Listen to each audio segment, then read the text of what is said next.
La finale MotoGP à Valencia ce week-end. Les tensions, bien sûr, au championnat sont au comble.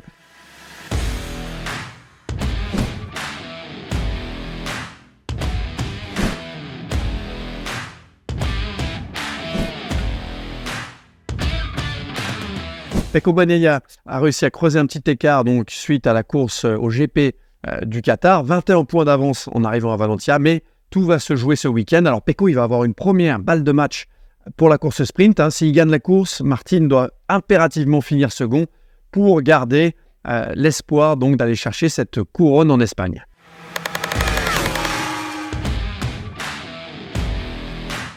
Un point sur le circuit à Valencia. Alors c'est un circuit de cartes pour les MotoGP. C'est un circuit assez court qui tourne à gauche. On va avoir une température assez basse puisqu'on n'a jamais été aussi tard, en fait, fin novembre. Donc il va faire très frais, surtout pendant la nuit. Les prévisions météo sont plutôt pas mal. Donc on devrait avoir du soleil, on devrait avoir une température de piste qui assez rapidement devrait monter en dessus de 20 degrés. Donc ça devrait nous permettre quand même d'avoir un grip assez bon. Enfin, il va falloir se méfier pour les pilotes sur le côté droit du pneu. Donc, circuit qui tourne à gauche, beaucoup de temps entre le dernier virage à droite et le premier virage à droite, le numéro 4. On a à peu près 30 secondes où on ne tourne pas à droite. Et donc, une température de pneu sur le côté droit qui peut baisser un petit peu et qui peut changer un petit peu le feeling. Donc, facile de partir à l'erreur.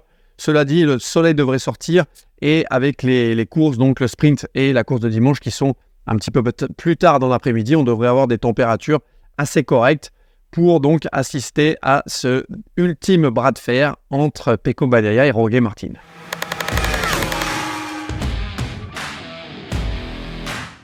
Alors il va y avoir cette lutte au championnat, mais il va y avoir aussi des outsiders. On a vu au Qatar, on avait vu l'année dernière aussi les KTM qui avaient brillé, Binder qui avait fini la course, vraiment qui était hyper rapide sur la fin de course. On sait que les KTM, elles ont fait des progrès sur les circuits Stop and Go aussi, dont Valencia fait partie.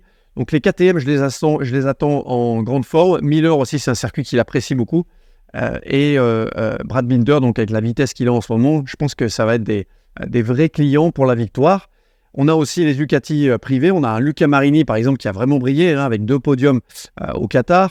On a Fabio Di Giannantonio qui est en grande forme. Il vient de signer sa première victoire au Qatar. On a un Alex Marquez aussi qui est de retour en forme, qui n'a plus de problème avec ses côtes et qui a été rapide aussi au Qatar. Donc voilà, beaucoup d'outsiders qui vont pouvoir se mêler à la bagarre et donc vont pouvoir éventuellement perturber donc, la lutte pour le titre mondial.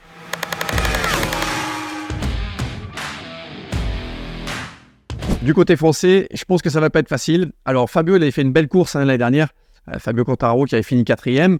On sait que la faiblesse de cette année de la Yamaha, c'est les qualifications et le chrono donc ultime avec la gomme neuve qu'ils arrivent à extraire de cette Yamaha MA.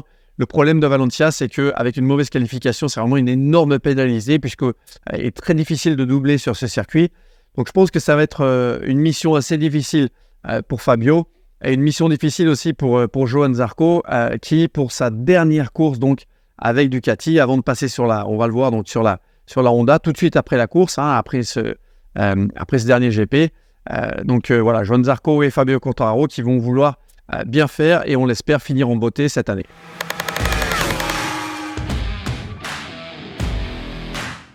On fait un mot sur les pressions de pneus.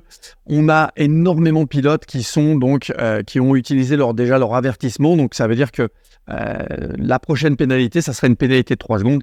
Alors on croise les doigts, on espère que le titre ne va pas être joué sur des problèmes de pression de pneus. On a tellement de pilotes qui sont déjà avertis.